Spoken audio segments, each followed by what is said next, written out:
this war with Iran has already been remarkably expensive, and there is no end in sight whatsoever. Yeah, no, in fact, there's just more and more and more and more and more news that comes out that's like, actually, guys, more strikes. Actually, guys, more strikes. Actually, this time it's more strikes. A 4-week plan, actually, just a little bit more. Just a couple more war, please. Yeah, and the Trump administration is still planning to ask Congress for like $50 billion in supplemental funding for the Pentagon. Democrats are still planning to give it to them. Yep. We'll probably have the perfect amount of Democrats that switch up and vote alongside the Republicans. To see that one. And that'll be a good time when we have to go and cover that. But this war generally, always incredibly expensive, not just in terms of lives, but many conservatives don't really care about the lives lost. What they care about is the money. Exactly. This is not a fiscally sound decision to be making. No, not at all. For many, many reasons. And as we talked about before, this is only going to continue to get more and more expensive. It really is a snowball, even if you don't count like the economic harm that's coming from the Strait of Hormuz being closed, commodities not being able to move out of the Middle East, and everything else, right? I think it was like Dubai's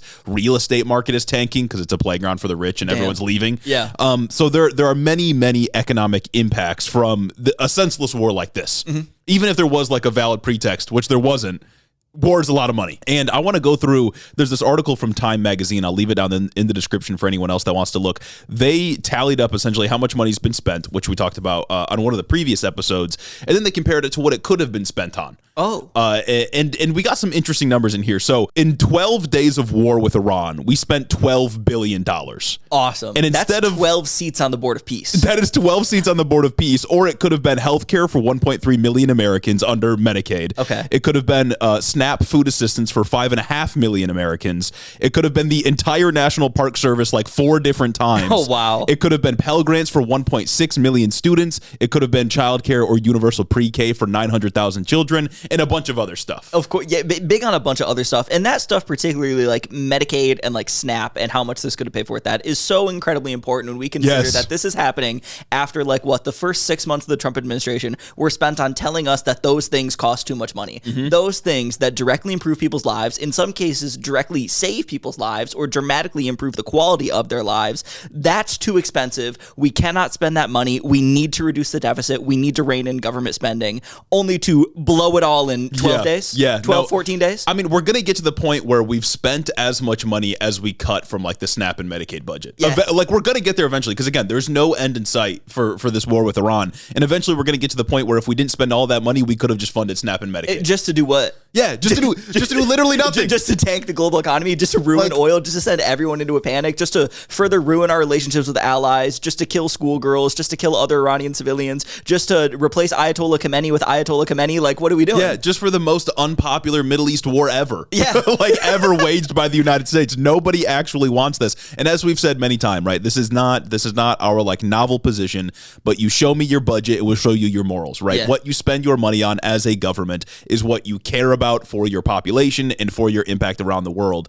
And when our country is so eager, so willing, so unquestioning when we spend billions of dollars on just killing people, but suddenly when we're talking about social programs, the money bag dries up, I think that tells you a lot about what America is and what it cares about. Yeah, no, Pentagon budget goes up and up and up. It's like what, like $1 trillion right now? It's $1 trillion just like now. Every year, it's like $1 trillion that the Pentagon just has to spend yearly, and that's like just maintenance. That's just like the cost of doing business. And then when we get into just unnecessary wars, we need more supplemental funding to refill the things that they couldn't pay for because all that $1 trillion just goes to business as usual. And we don't even know where all that money goes. No, they don't pass audits ever. Never.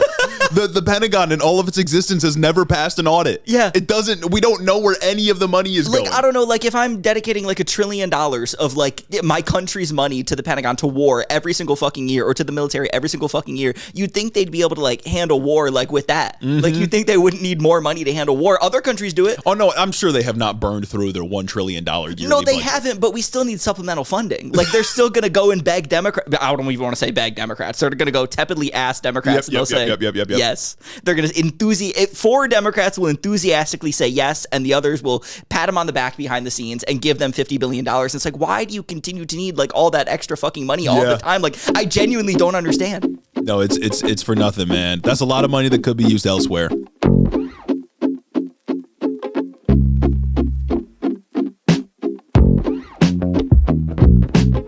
Well, Welcome back to Head in the Office, everybody. Today we're recording on Tuesday, March 17th. Yes. And the second half of this episode will be our interview with a candidate for Congress here in Michigan, Will Lawrence. It's a pretty good one, too. I would highly suggest you stay and listen, because the interviews are good, guys. And for those of you that listen all the way through all of our episodes, never skip anything. First of all, thank you. Thank you. But second of all, you'll know that we're actually off this week, but we did want to pull up to do a little bit of news recording because shit is happening and we're at war, and we didn't want to take a full 7 days off. Yeah. We've had this planned for like a while now. That we were going to take some time off, pre-record content, get it in, but then they decided to go to war, and it's like, how can I sit back and at least not do like a 30-minute podcast about it? Yeah. So we'll give some updates on the Iran war and go through a couple of news items, and then the later half of this episode will be our interview with Will Lawrence, candidate for Michigan's 7th Congressional District. But before we get into all that, I'll remind you, I'll beg, I'll plead, I'll demand. I'll demand. Come on, guys. Become a patron. Patreon. We could be striking this week. Patreon.com/headintheofficepod. We could be withholding our labor from you this week until you give us a raise. Honestly, I still might. We're the employees and you're our boss, frankly. So please consider becoming a patron. Early access to all of our content, commercial-free episodes, and you'll be supporting independent media. And I know you all want to do that. So please, link is down there in the description, or you can go to patreon.com/headintheofficepod. Yes. You can also leave us 5-star reviews on Apple and or Spotify. It's the most enduring free way to support the show. And this first one here on Apple from Hoodie Moore, 5-star review from Hoodie. When I'm having a bad Monday or Thursday, I can always count on the Detroit duo. That's right. Well, in this case, Tuesday. To bring me funny and thoughtful takes on the absurdity of modern America and its politics. I've been a proud HITO head for almost 3 years and have financially contributed to the show for almost a year zero regrets. Oh, yes. Keep it up and hang on through these awful times. If I can make it in Oklahoma, so can you. Also, shout out Oklahoma State legend Cade Cunningham. Oh, this is true. This is true. This is so true. Let's go Pistons. And I also shout out Oklahoma State legend Ryan Walters. Wow. I gotta put him. Wow. Just wow. Yeah. Not much else to say about that guy. Whew. This next review from Lost Leftist, 5 out of 5 lies and excuses. Being from of conservative Idaho, I realized I have an Apple Podcast password to provide some support from my broke redacted for 2 rays of hope. I'm amused by the crazy looks I get when telling my quote unquote progressive friends I listen to HITO. As I said, having my hope. What the fuck? As if I said having my hope or leftist bias confirmed by 2 quirked up white boys is too far, and I need to listen to my Democrats.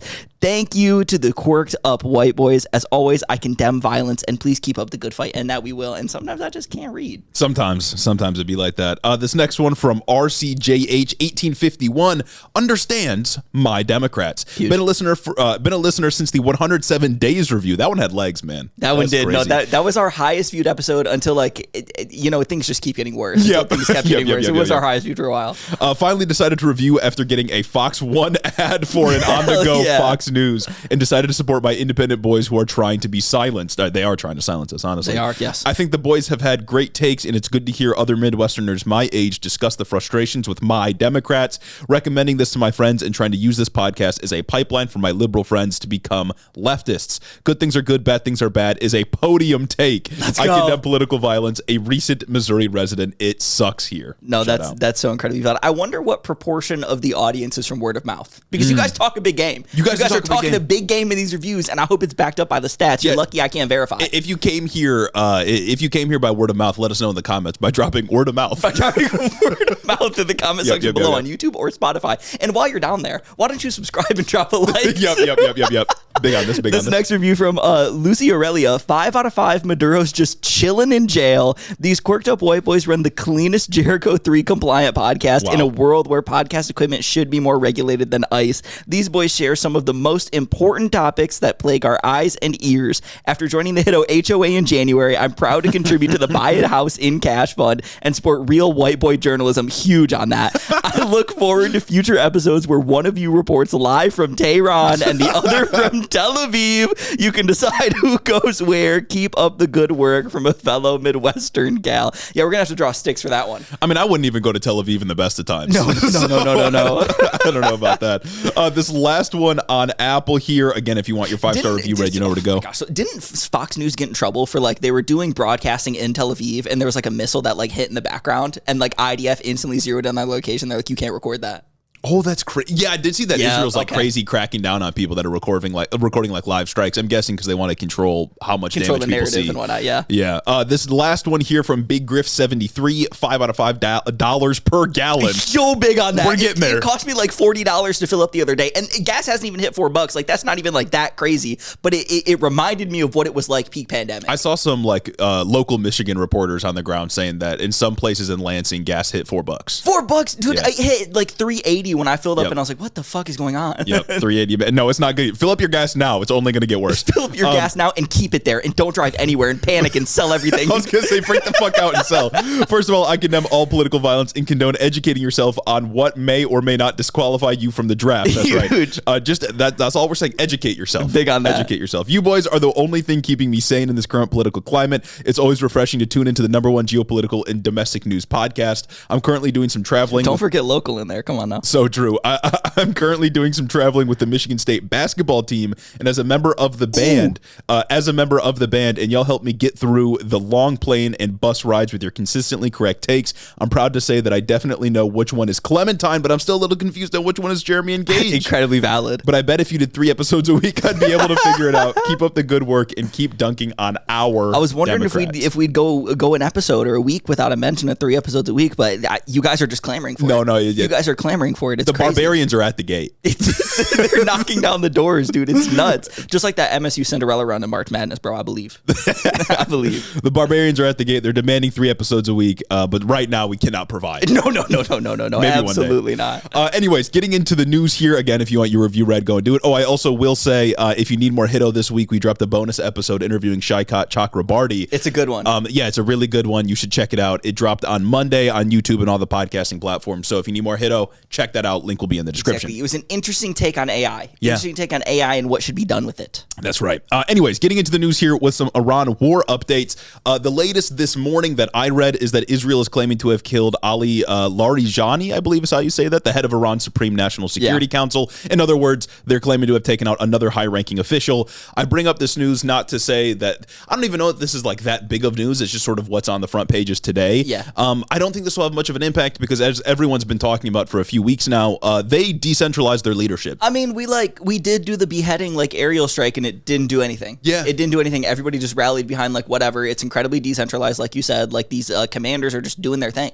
Yeah, no, and it's been fine. I think like of people in the government that like operate on like a law enforcement military basis, there's like 1 million people in Iran that do that, whether it's part of the IRGC or some other like internal or external policing force. It's a country of what, 90 million people, 92 million people? Yeah, and they were expecting us to be dumb. so they were prepared. And none of this is like meant to glaze again. I condemn, but like we should know that they were prepared for this. Yeah, it seems like Israel really is just going to double and triple and quadruple and quintuple and sextuple and septuple and whatever down on trying to kill their leadership. And one more beheading strike, guys. I promise this. One more regime change in the Middle East. One more regime change, guys. I got it. One more, please. Just one more bet. One more spin on the slot machine, and I'm going to hit the jackpot, and everything's going to fall my way. But it's just so clearly not going to happen. Yeah. And I think that news is like perfectly coupled with this thing that I saw that was reported on Monday.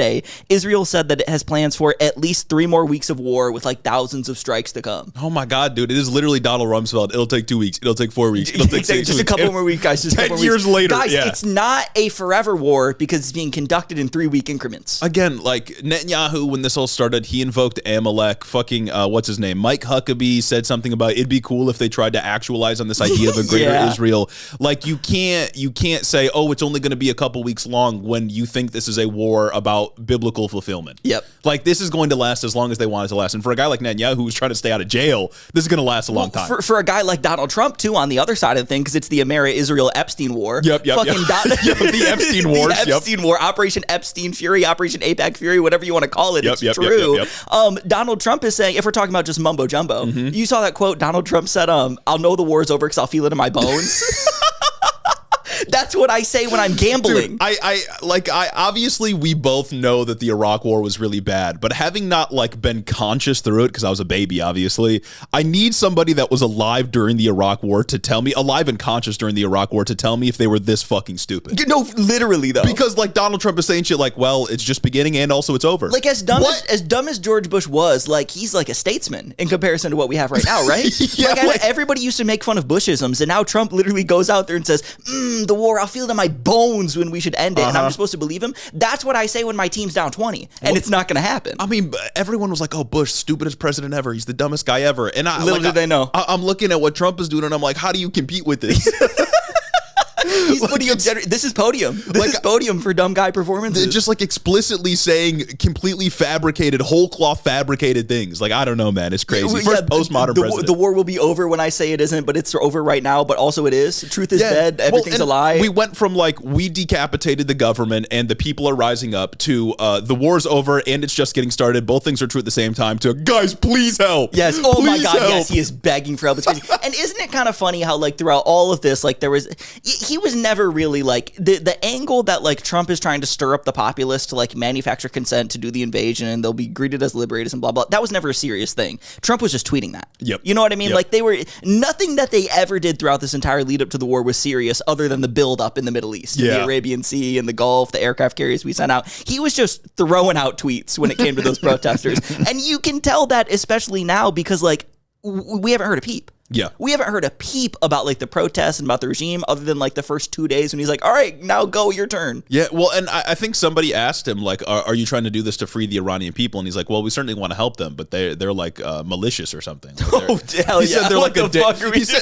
I don't think he used the word malicious, but he said something like, oh, they're a dangerous people. And it's like, just old man racism. Yeah, no, the pretext that this is like a liberatory mission has fallen apart completely. Awesome. Like there's no way to explain us blowing up a girls' school and doing like chemical warfare on Tehran. Like there's no way to explain any of that and think like, yeah, we're trying to help them. Yeah, exactly. We're doing so good over there. And speaking of like over there and doing so good, last week we talked a lot about like the woes in the Strait of Hormuz. It's been a big topic pretty much everywhere because the Strait of Hormuz is the global economy. At least it seems like it is, like the entire thing right there. Because again, a fifth of the world's oil flows through there, and Iran has shut it down almost completely. They're letting some Chinese ships go through, blah, blah, blah. That's a little other thing. And this week, we're here to tell you that there, just broadly, there are not many updates / positive developments when it comes to the Strait in the first place. Well, there's just no plan. I really do think that they did not plan for the Strait to close. I really do think they didn't think Iran would go there, which is just asinine. See, it's hard. Again, it's like holding two contradictory ideas in my head at the same time. And I feel like that's what this administration is always has been about since the beginning. Is like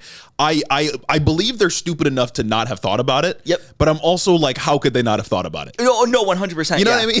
Yeah, because like there's no way, right? Other people, like there are generals that have held over from administration to administration to administration. Like we are supposed to have competent people in like the military bureaucracy to advise Trump and tell him this is a bad idea. But also Trump just kind of gets to say whatever he wants and make them follow his orders. Yeah, that's true. Like like I don't know. We haven't had people like leak. We haven't had people speak out. Maybe we are. Like genuinely, it is so hard to fathom how we've gotten here because this has all been so like, oh my gosh, surely Iran won't use their geographical advantage to their advantage. Like the one advantage they have other than like the mountains. Yeah, exactly. Is being able to close down the Strait of Hormuz, something they threatened to do before. And I think Trump might have expected it to be something like the 12-day war where like it never really got all that severe. Like maybe we were teetering on it, but it ended up stopping beforehand. Or like the decapitation strike that we did on Venezuela where like the Venezuelan government sort of just kind of was like, yeah, okay, fine. And they didn't like cut off oil or anything like that. Delcy Rodriguez seemingly has sort of fallen in line.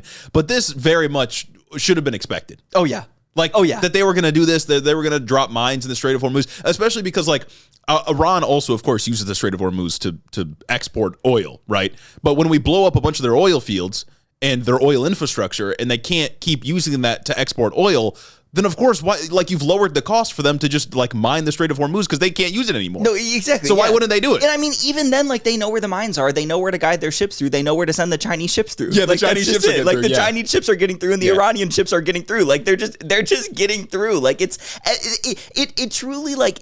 You really hit the nail on the head when you said, like, I can't believe these guys are this stupid, but, like, they are this stupid. Yeah. Like, it's two competing ideas, and I think the clip that illustrates this is Pete Hegseth. Oh, my God, I'm dude. sure you have all seen this, but I have to play it again. It's incredible. Just in case one of you haven't, because this is truly, this is what I'm here for, man. Yep. This is what I feel in my bones. Whenever he goes on a press conference, I get a little shudder, even if I'm not watching it. I know. I know he said a banger. I can feel it in my spirit. Only thing prohibiting transit in the Straits right now is Iran shooting at shipping. It is open for transit should Iran not do that. Yeah. Like, genuinely, what are we talking about? What are we? The only thing, the Strait of Hormuz is open for business, other than the fact that it is in fact very closed for business, and you will lose your life if you go through. The street that gets me to my apartment is actually very open for business, other than the fact that there are signs on the road that say road closed. Like what?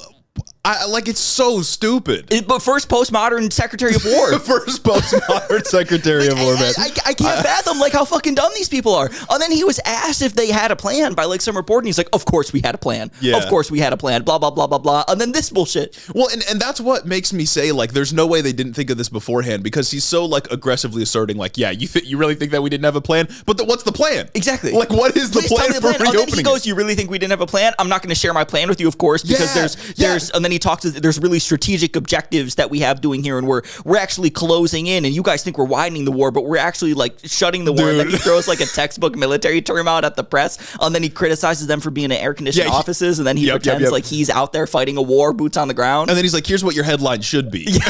No, that's so funny. Dude, Iran getting desperate. I honestly love when he chastises the press. Yeah. It's fucking hilarious when he gets out there and your air-conditioned offices, this is what your headline should be. You guys are so happy to report on anything that can make Trump look bad, because it's sad. I was like, dog, you were the media 2 years ago. Yeah. Like you were I don't think he was ever a reporter, but like you were doing their thing like 2 years ago. Exactly. What on are a you couch. talking? Like on like a white couch in the Fox News office. That's like the least manly thing you can be on if you're fucking Pete Hegseth and you think like him. Showing up drunk in the morning. Showing up drunk in the morning, sitting on a white couch in an air-conditioned office to talk for a living? What are we doing? Like he's been like indignantly saying, "I'm not going to tell you any of the military plans," as if it's like good strategy to just not have any kind of end date or off ramp. Exactly. Like he's been criticizing, like I'm guessing he hasn't directly said this, but I'm guessing he's criticizing the people who did the 2003 Iraq War, saying like, "Oh well, they gave dates and off ramps, and they said when they were going to be done and when they aimed to be done, and that was a mistake." Yeah. So I'm just not going to say anything. Like, I can't believe he actually said that. I can't believe he actually said it's a mistake to give dates, because then like you have to be held accountable.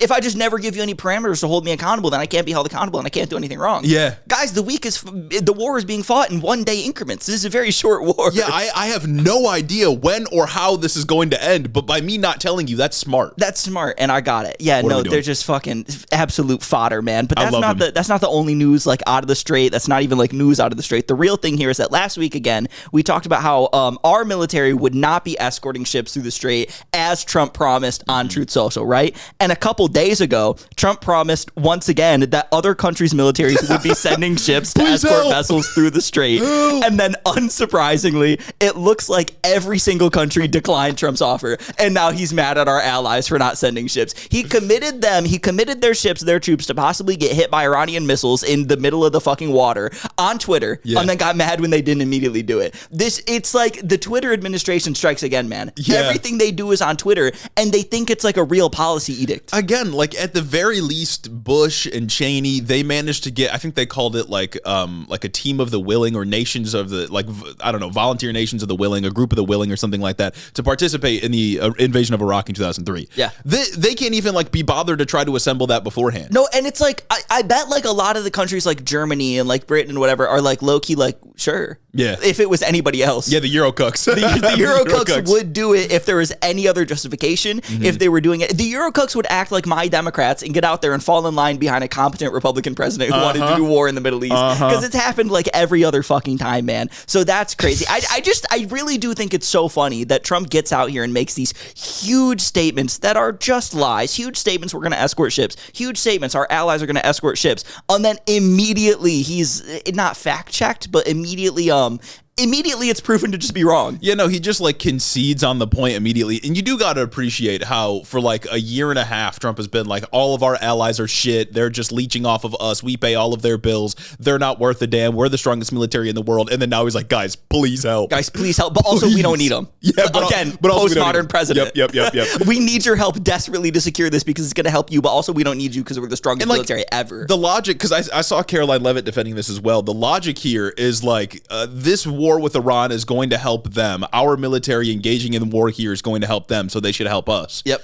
But like they didn't ask for this. No. Nobody asked for this. Nobody was consulted for this other than like Netanyahu and Donald Trump, like and Lindsey Graham. You wouldn't need any military to go in if you just hadn't started the war at all. Exactly. Like, guys, diplomacy worked a couple of years ago when Obama did it, and even before when like the diplomacy was fake and the negotiations were just a farce. Like there weren't mines in the Strait of Hormuz at least. Exactly. Like nobody was scared. Boy, are those negotiations a farce, man. I read I think a Guardian article before we recorded today about like a UK guy. Shout out Eurocux. One of them was like there sitting in for negotiations, and the Guardian had like verified through a couple other reports that he was there, and he had told them something along the lines of like the deal that the Iranians presented was like way crazier than anyone had thought before, and real progress was getting made, and nothing about the negotiations justified going to war with Iran because progress was being made. We have third parties that are now verifying this and sending this to news outlets to report on.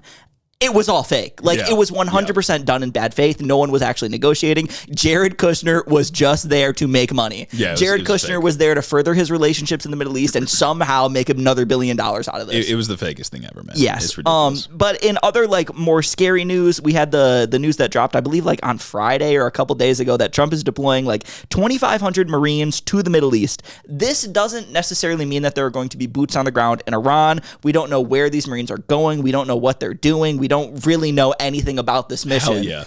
But it's kind of scary. Yeah. No, I mean, of course, and like the threat of boots on the ground is omnipresent. Like he could do it literally at any point, right? Especially if he's like building up a presence of boots on the ground in the Middle East. Like I can't, again, we're not logistics guys. Like I don't have a background in studying military history or how like on the ground battles work or anything. But just looking at the geography of Iran and listening to people that I think are intelligent, I have no idea how he pulls this off and how it's not just like a meat grinder. No, neither do I. Because like all the shores along the Strait of Hormuz, like you got a shore and then it's just mountains. Yep. How do you hold that? I don't know. Or how do you invade that? Like genuinely, who fucking Are we going to drop people? Are we going to do like paratroopers across Tehran? Paratroopers in Tehran would be insane. like what's the plan? I wouldn't put it past this Trump administration though. Yeah. Like I genuinely wouldn't. Like I don't think there is a plan. I think they're just going to be like, let's throw them at them. Or I don't know. I've seen people float around the idea that we'll have them seize like Karg Island or something. And Karg Island is this very important place in Iran that's like, it's where they develop their oil. It's incredibly important to the economy. It's incredibly important to just like oil in general, which makes the economy run and whatnot. And things just continue to escalate like in and around Iran. There were more strikes in Dubai. There's more strikes everywhere. They keep striking Bahrain. We keep striking fucking literally everything. We struck Karg Island like on Friday after market close. Yeah, luckily we didn't blow it all up. Yeah, no, we hit military infrastructure in Karg Island. And now Trump is threatening to like hit Karg Island if they don't like open the strait or do blah, blah, blah. And it's just like, who fucking knows if that's going to happen? But what I do think is funny is that like, I think now that we're in the third week of the war, we have 2 weeks of a sample size. I do think if anything, like any major escalation happens when it comes to like oil, it's happening on market close on Friday. Because that's what's been going on, right? That's what I was watching out for last week. Exactly. Yeah. If we do put boots on the ground on Karg Island, if we do try to seize Karg Island, or we do try to like bomb Karg Island and destroy the oil infrastructure, it will happen on Friday at market close. And then Sunday before futures open, Trump will be like, the war's done. The war's done. Guys, we did it. Guys, we did it. Oil's free. Yeah. Fantastic, man. It's wonderful out there. Yeah, no, it is. It's really good. I love being ruled by competent people, and I love how they engage with the press. I do, before we move off of Iran here, I do want to talk a little bit about how, well, I guess this is sort of moving off of Iran, but it's adjacently related because it's happening at the same time. Okay.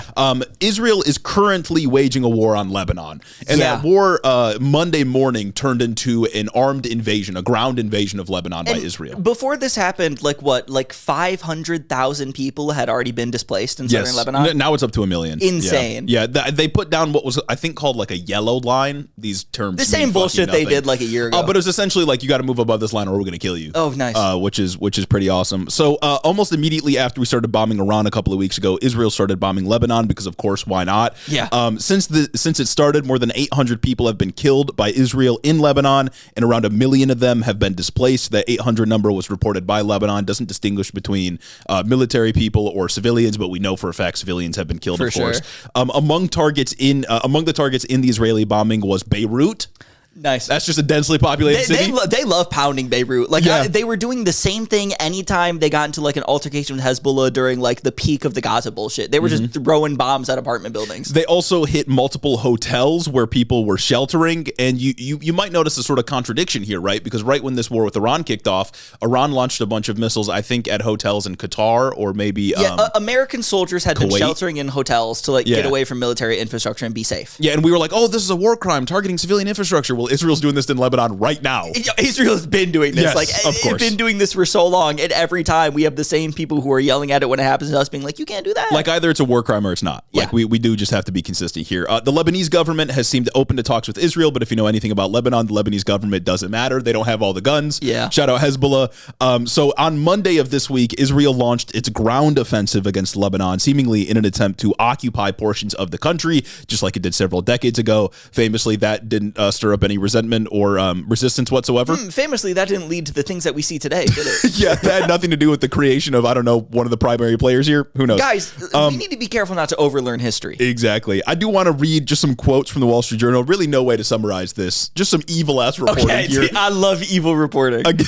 Evil-ass reporting here. This is from the Wall Street Journal. Quote, Israel's defense minister said Lebanese residents will be unable to return to the area until Israel determines it has removed the threat posed by Hezbollah after it fired hundreds of rockets and drones at Israel last week, surprising some who believed the group was too weakened from previous rounds of fighting to launch a fresh attack. It's the same story with the strike that supposedly ruined their entire nuclear program and set them back decades a year ago. With the 12-day war. Iran? Yeah, I'm talking about in Iran. It's this thing with Hezbollah is the same as what we do to Iran, because last year we did the strike, the U.S.-Israel Operation Epstein Fury precursor, where we just quote unquote destroyed their nuclear capabilities, said they'd never be able to do that again. And Operation Midnight Hammer. Operation Midnight Hammer. Operation That's what Caleb it was. Hammer. Yep.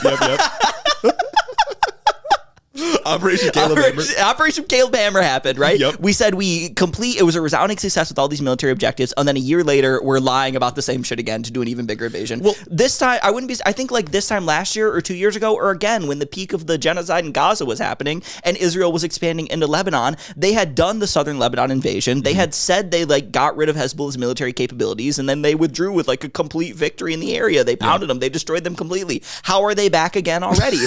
Have you just been lying to me this whole time? Somehow Hezbollah returned. Maybe we shouldn't just kill a bunch of civilians. Somehow. I don't know. Returned. Yeah. And then after Operation Caleb Hammer, fucking Caroline Levitt, there's a leak from the Pentagon saying like we actually missed all of their nuke sites, and Caroline Levitt came out and called that like fake and gay or whatever. And then look where we are now. And then we just moved on. But this is the second half of the quote, man. It just gets worse. The defense minister Israel Katz said the operation would be similar to the Israeli campaign in Gaza, where some cities were almost entirely flattened, and his comments suggest Israeli troops could hold a chunk of Lebanese territory for an indefinite period. Mike Huckabee geeked. Mike Huckabee incredibly geeked when he hears that. I mean, that's what this is, right? Music to evil motherfuckers' ears. Like this is just expansion. This is just them trying to move into Lebanese territory and take it on the pretext of war. You're literally it's literally a crusade. Yeah. Like it's not explicitly for like religious purposes, but is this not greater Israel? Yeah. Is this not just going and seizing territory because you think it's yours? Like, why else would they need to control this, right? They're going to go out and tell you they need to control this because they need to make sure that like Hezbollah terror infrastructure, the terror tunnels that run all throughout Hezbollah or Lebanon or whatever can't ever be reactivated again. So we need to infinitely hold the country.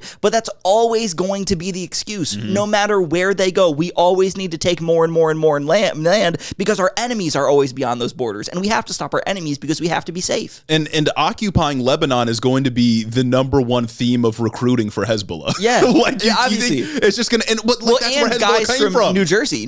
Guys from New Jersey are going to go build settlements in Lebanon like nobody's business, like the West Bank. Yeah, no, I would imagine they're trying to avoid that. I don't know if Israel can sustain a war on two fronts. Again, not a logistics guy. I'm not going to offer any conjecture here. Seems like a stretch of resources, though. Yeah. You would think. No, you would think, wouldn't you? Well, I guess it's our resources that we're using. Oh, let me tell you, my pocketbook is being stretched. Let me tell you. One last thing on Israel I do want to mention because I think it's really funny. Brendan Carr, the chair of the FCC, has been threatening to revoke licenses of news networks over negative coverage of the Iran war. He tweeted something out a couple of days ago. It's just hilarious, man. Like, Brendan Carr, he picked a fight with Jimmy Kimmel and Stephen Colbert and lost badly.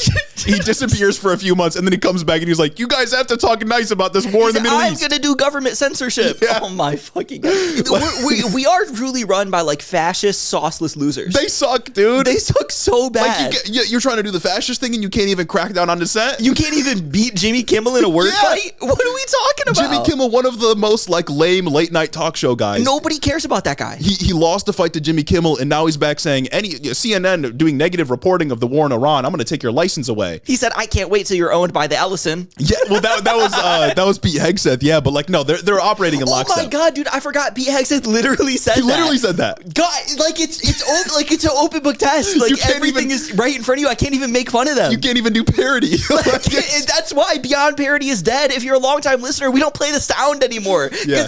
We're just here. We're living in it, and I don't even know anymore. What am I supposed to say? Parody is dead, man. Shout out Brendan Carr. I just thought that was hilarious to get smacked around by Kimmel and Colbert, and then come back like months later, like guys, be nice to the president.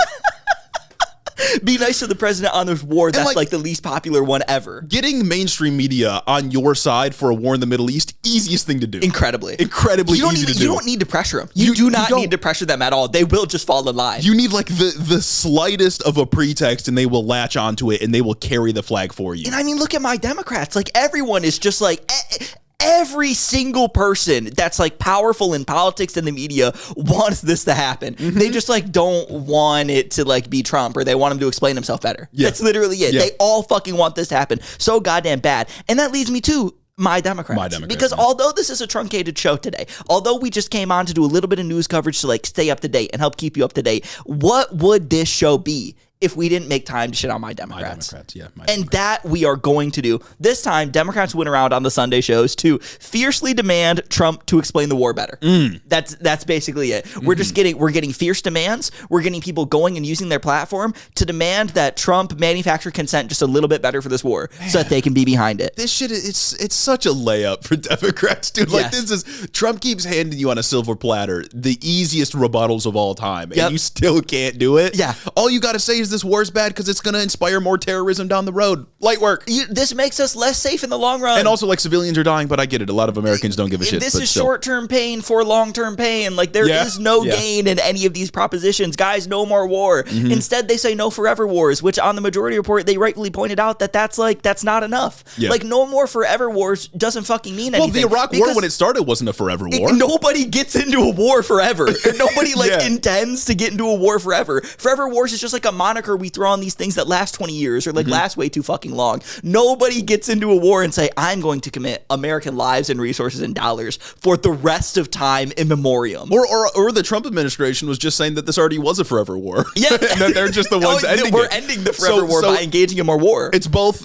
this isn't a war, this is a war and we've already won, and also this war's been going on for 47 years and we're ending it. Like, it really is. You have to say no more war. Yeah. Because if you say anything else, then they have the excuses. Then they can just go and post their shitty graphics on the House Oversight Committee Twitter that's Trump's ending the 47-year forever war that Iran has waged on the U.S. It's fucking stupid, and it's shameless. But I want to zero in on this political article. This political headline reads, quote, Democrats push Trump for more details of Iran vision as war rages on. God, brother. Why would you ever trust this guy? Brother, for more details of Iran vision. And don't get me wrong, I'm not shitting on Politico here. I'm not shitting on the article's headline here, because the article's headline is not whitewashing or sane-washing anything that's going on in the article itself. That is an accurate description of what these Democrats are doing. They are just pushing for him to explain his vision. Why can't you just be anti? Why can't you just be like, these wars don't work? We tried it twice. We spent 20 years in Afghanistan to replace the Taliban with the Taliban. This shit doesn't work. Iran has so much more going for it than Afghanistan ever did. Yep. Like, come on, man. Once again, I am begging my opposition party to oppose. I'm pleading even.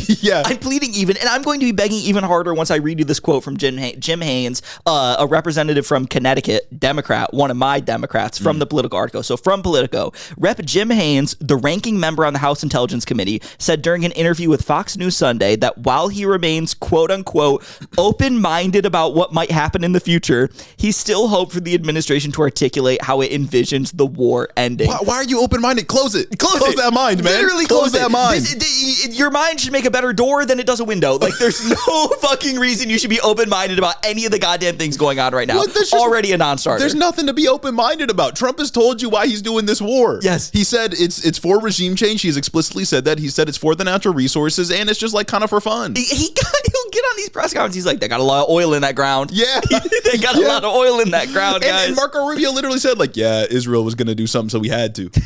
Like, the answer is right there, man. Dude, you do not have to do this. You do not have to keep an open mind. And arguably, it's not even you do not have to do this. You should not do this. Because this is why nobody likes you. This is why Democrat approval stays the same at record lows while Trump's approval continues to fall. People are not leaving the Republican Party to come to the Democrats as like a reasonable alternative, because there is no alternative. The uniparty has never been more uniparty when it comes to this foreign policy. They are just doing Trump derangement syndrome bullshit. And I'm going to illustrate that with this next quote from Jim Haynes. Quote, one good thing the administration could say is, here's the end game, because they have not said that, right? Heinz told host Sharon Bream, quote, so what I would like to hear is, once the Navy is sunk, as it largely is, and the missile launchers are gone, we are going to withdraw. And in withdrawing, here's how we're going to make sure that there's never a nuclear weapon built in Iran. Clearly, they don't have a plan. Exactly. Like they never had a plan at any point. And it's like he just gave them the script. Tell me this and I'll be okay with what you're doing. Yeah, exactly. I'm so sick of these Democrats getting out here and tacitly supporting the war.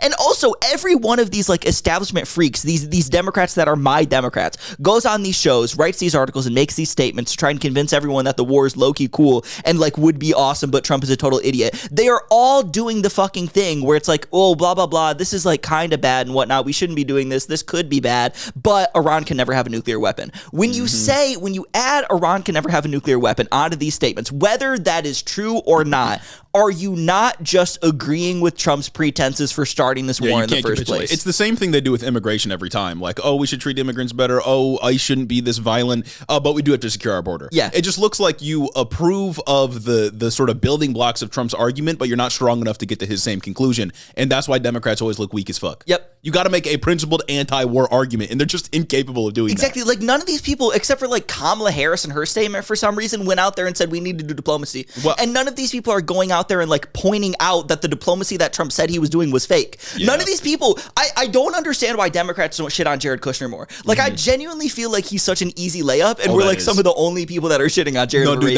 that's a slam dunk. Like, his son-in-law is directing foreign policy in the Middle East. Are you fucking kidding me? His real estate son-in-law?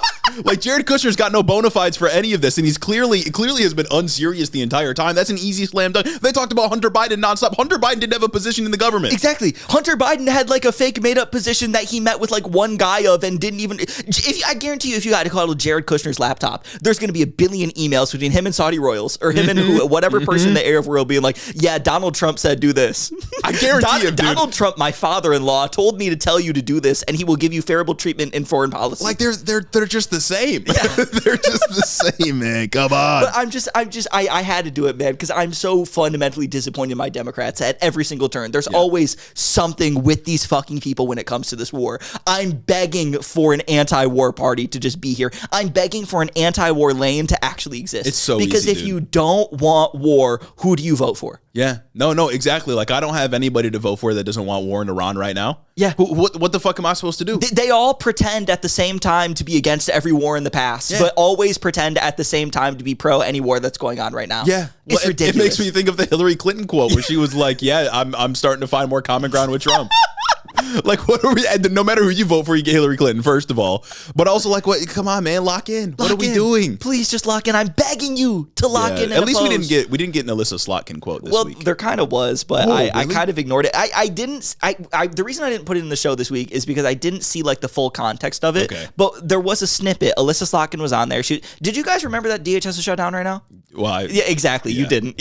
Nobody listening to this did. Yeah. Maybe we'll talk about it next week. I don't fucking know. There's a whole discussion I was having with myself in the shower this morning about the DHS shutdown situation, but that's too much for this truncated episode. We'll get to that again when I shit on my Democrats once more, because they really just punted all of the momentum that they had to get any concession. Like, just any concession. Like, I do not think they're going to get anything when DHS eventually opens. Especially with how I saw them deal with the war powers resolutions, both for this and for Venezuela, just makes me think like that was all intentional. Because nobody's talking about ICE. Yeah. Nobody's talking about ICE. And even when this war ends, if this war ends in any timely fashion, ICE isn't going to be back in the news like it was until they kill somebody again. And that's a whole other can of worms to open up. But Alyssa Slotkin was like talking to media. She voted to continue the shutdown on DHS. Cool, I guess. I don't really know how I feel about any of this anymore. But she also said that, like, yeah, DHS needs to be funded. Maybe we should separate ICE from DHS. ICE has already funded $1 trillion goddamn fucking dollars. ICE already has more money than God. ICE could go invade a smaller nation by themselves. Well just give DHS the money. Exactly, with the money that they got in the big, beautiful bill.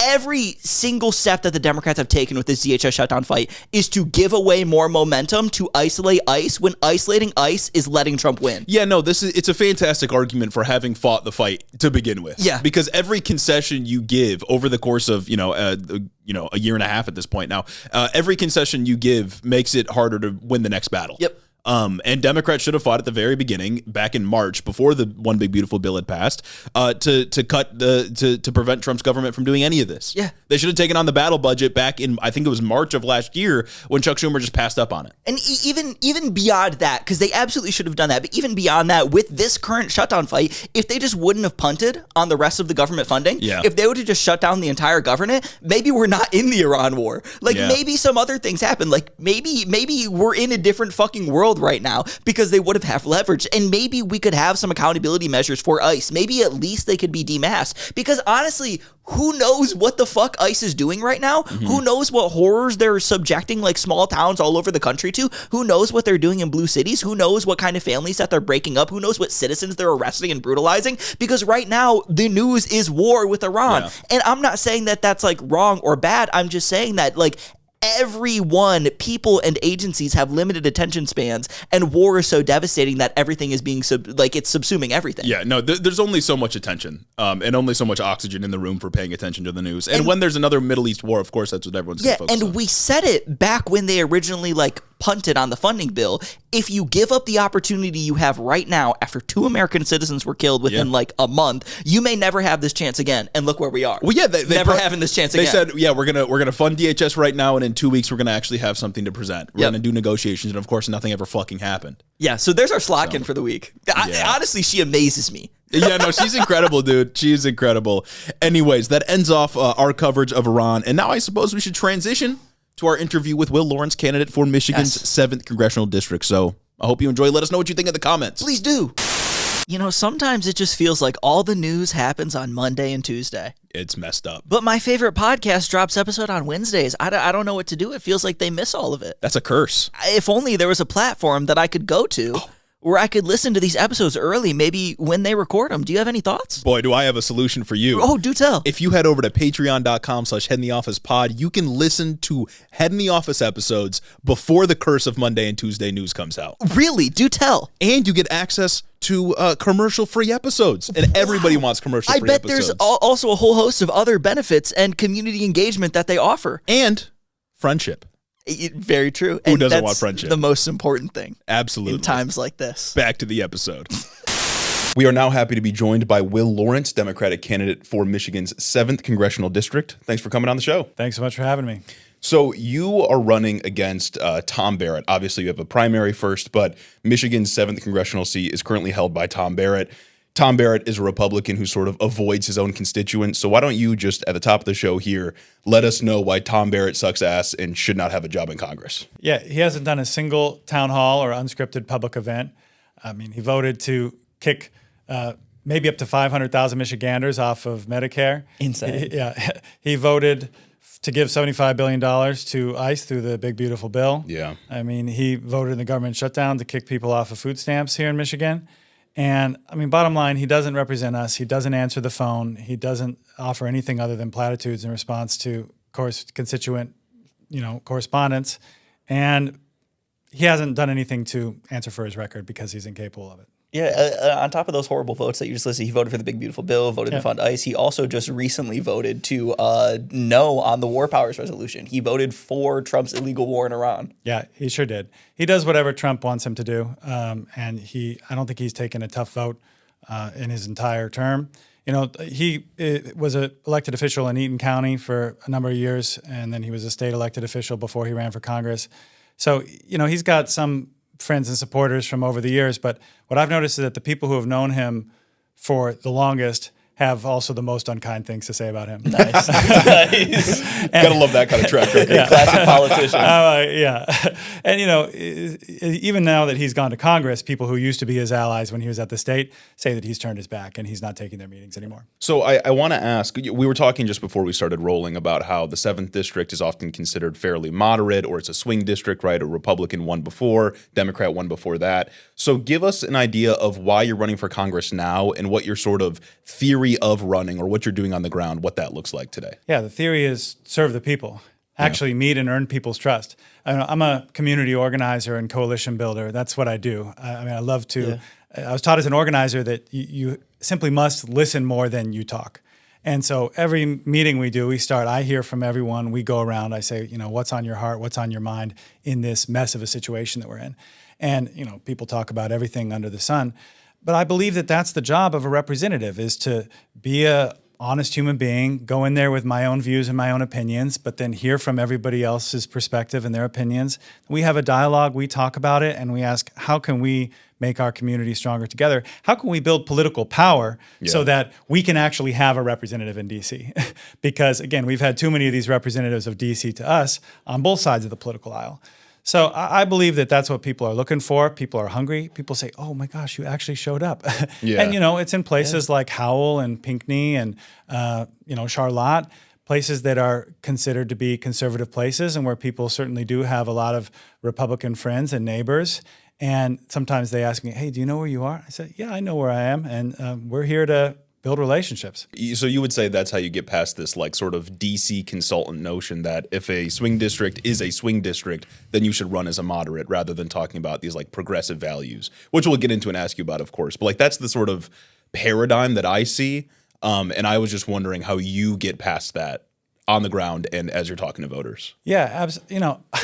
I don't think it's about, pulling punches on this or that issue. I think it's about speaking plain, trying to use language that people can resonate with and understand, listening, building relationships. But when I'm with someone who's a swing voter, red to blue, or someone who is a potential non-voter, swing voters from the couch to the polls, the thing that's most important to get into the circle with them is for them to understand that I get it. Yeah. And the thing they need me to get is things have been getting worse pretty much for the last 25 years, as long as we can remember. Yep. Both political parties are in on it. The whole system is rigged and corrupt, and it's hard to trust anybody. And I say, I feel the same way. I feel totally unrepresented by both of these parties, and I'm tired of the worst people having the most power. I want a little bit more of it so that I can be a better friend to all of you who are my friends, and I can be a better enemy to our shared enemies who are the billionaires. And that is a much better starting position than saying, I'm going to promise less, do less, take fewer strong positions because I don't want to rub anybody the wrong way. So one of the top issues on your campaign page is the regulation of AI. And AI has been a big source of debate in the state of Michigan because of all these data centers that are popping up. And right now, Congress does literally nothing to regulate AI, whether it's because they're bought or because they're too old to understand what's going on. Congress has essentially taken no action, and AI is essentially everywhere now, from mass surveillance to price fixing, all these other number of things.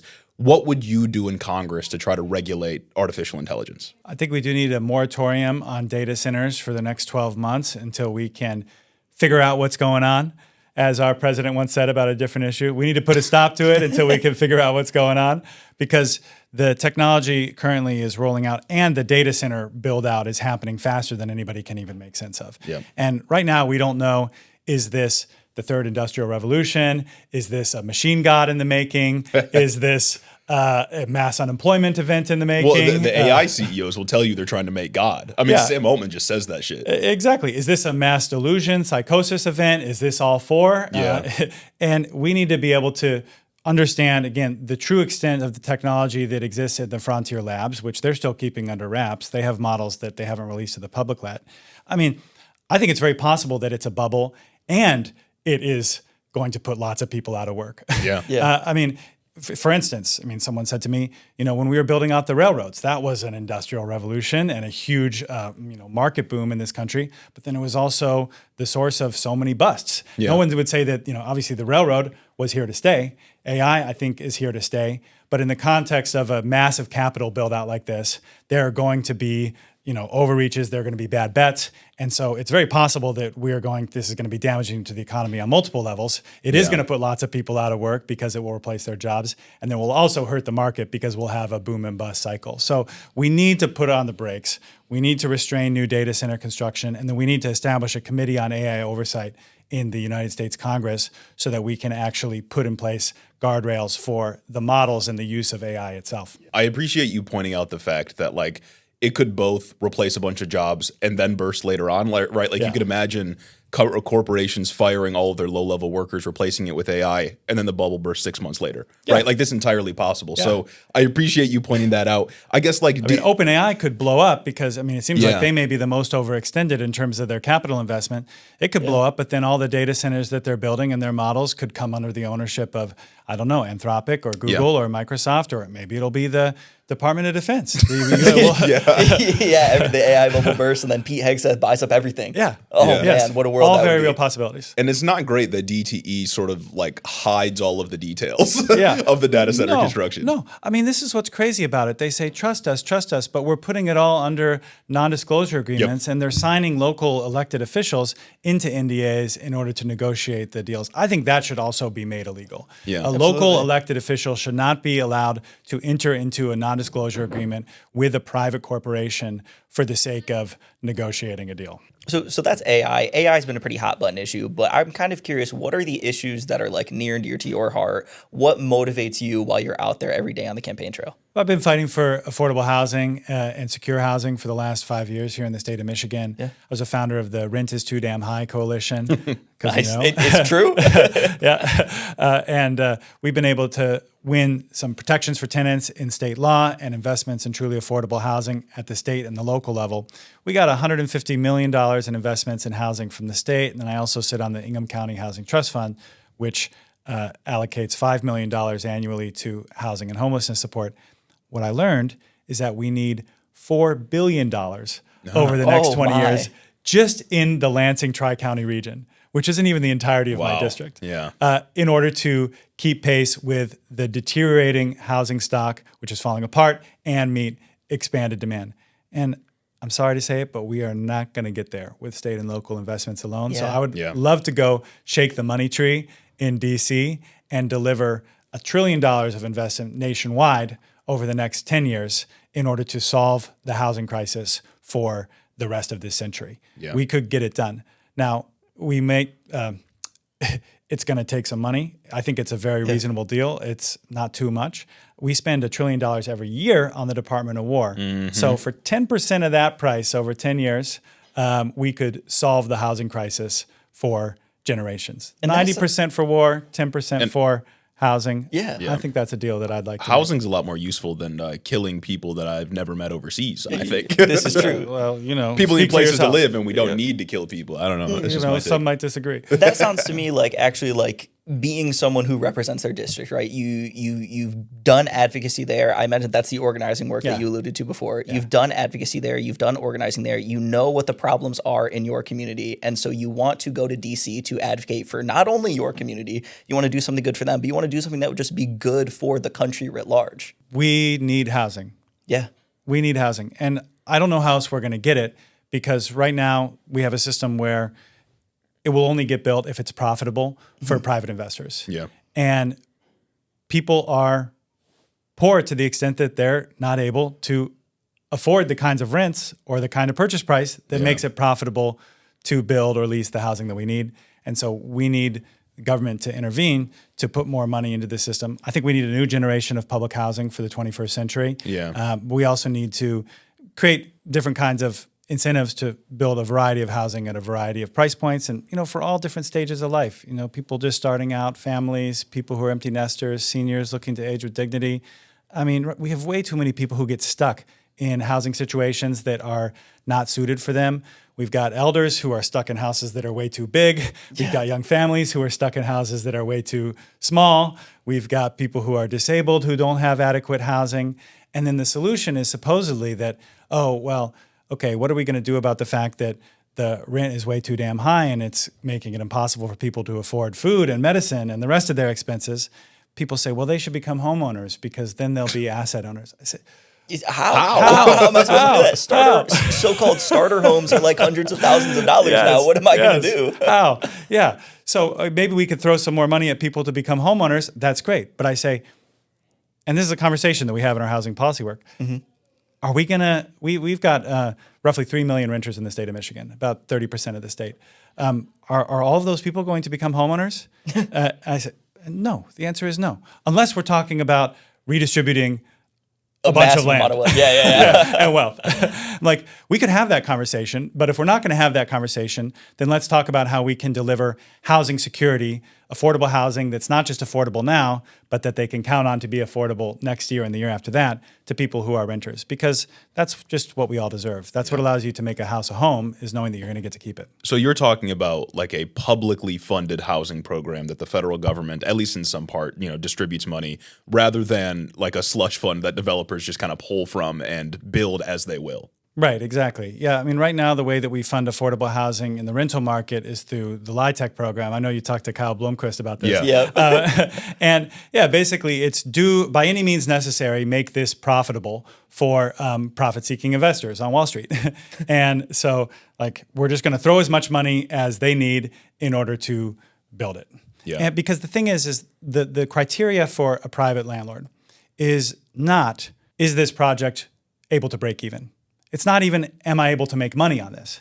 It's, is this a competitive investment compared to collecting, 5 or 7% in the bond market, or collecting 10 or 15% in some other sector of the market that I might be investing in, or getting, making an investment into Anthropic or OpenAI, which I believe is going to go to the moon and is going to return 20% over the next 5 years. That is the choice that investors make. Now, what's good about unlocking public finance and using the public sector is that you don't have that same calculation. In the public sector, you just have to break even. And so the difference between needing to break even and needing to deliver 10 to 15% returns to your investor in Wall Street, that's the difference between a monthly rent for a tenant that might be $800 versus $1,400 or $1,500. Yeah. And that's the benefit of putting public finance to work to get this done. It really is insane how much money people who make their money in real estate make. Like, it is insane to actually put it in perspective that, no, people who enter real estate aren't seeking to just make a profit. Yeah. They're not seeking to just make a safe profit. They are seeking to make hella money, and they will make hella money because of how everything has been organized. Yeah. You go on any of those Finance Bro YouTube channels, and everybody's talking about, you need 30 rental properties. This is the safest investment you can make. You can do blah, blah, blah. Just buy a house, spend $200,000 here, 10x your money here. And they do. Yeah. And they do. If you have that startup capital, if you have that insane amount of money to get into real estate, you will just make profit year over year because you are commodifying this thing that people need to live, and there's not enough of it out there. Yes. At that scale, absolutely. And I do want to say, just to be fair, that, I think that there are smaller landlords that are in the place of being price takers, where the fact of increasing rates or increasing costs, it actually does get difficult for them. And there are a lot of people who want to do right by their tenants and don't want to screw people over. But when you get into the big sharks in the real estate market, and the people, they're endlessly diversified in multiple markets around the country. Again, they make money no matter what. And this is true of the, billionaire class in general. They make more money no matter what, because they're infinitely hedged against a variety of possible outcomes. They can have World War III and they'll make money. They could have the machine god and they'll make money. Or they could have, we can go to space and they'll make money. Or society as we know it can collapse and they'll make money. Yes. Because they're invested in all of those outcomes. Really, with billionaires, we do see an entire class of people that are entirely detached from what happens in the rest of the world. Yeah. And, there's a number of proposals that float around taxing billionaires to pay for public works, or, things like wealth caps. I don't really see anybody talk about that, but that's sort of floated around lefty circles sometimes. What do you see as the way forward on an issue like wealth inequality? Because I see it as pervasive across every other issue we talk about, healthcare, housing, everything. So what do you think needs to be done here? I would like to see a tax on the billionaires, something like the 5% tax that is being proposed in California and now is being floated about at the national level. I think something like that is absolutely necessary. And what I want to say is it's not necessary just because we can use the money for something else, although we could. But we can also just spend the money without taxing the billionaires to build housing. So we don't technically need to tax the billionaires to build housing. The reason why it's good to tax the billionaires is because they should have less power. Yeah. And the money is the power.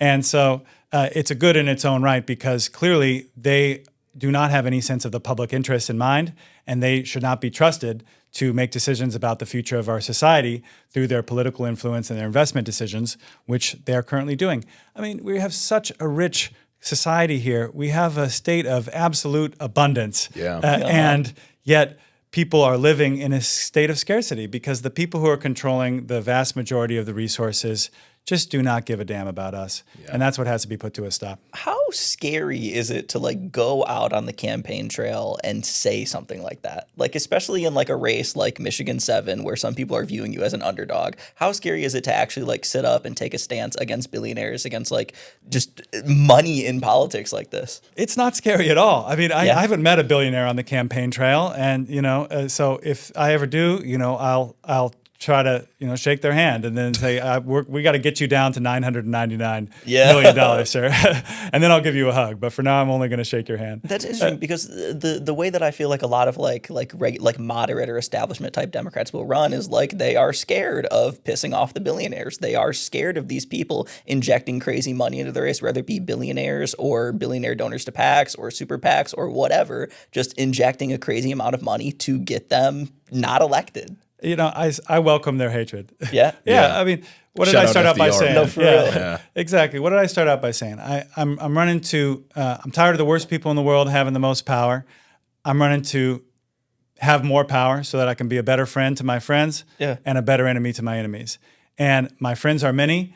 My enemies are few. They have names and addresses, and they have billions of dollars. They have billions of dollars. Exactly. There we go. So if that's not you, I'm your friend. Let's do something together. I don't think I have to worry about that. I don't know if I'm going to see $1 billion in my life. Yeah. So speaking more specifically on the issues, again, another issue that we saw on your campaign page was healthcare. This seems to be a major issue for the race. As we said before, Tom Barrett voted to gut Medicaid. He voted for a number of other healthcare cuts. You've obviously come out against this, but beyond just repairing the damage that Trump has done to the U.S. healthcare system, what do you think is the way forward? I met a woman on the campaign trail who said, I have to get new coverage because my husband died. I thought, my God, that is so cruel. That sucks. That sucks. That happens every day. And every day, vastly more people than that lose their health care because they lost their job. And even more people stay in a job that's a dead end for them, or choose not to go back to school, or choose not to spend more time with their family, or to invest in a small business, or whatever their dreams might be, because their job is tied to their health care and they can't afford to lose it. And that's why I support a single payer system, which will cover us all for life, like rich countries around the world have figured out how to do.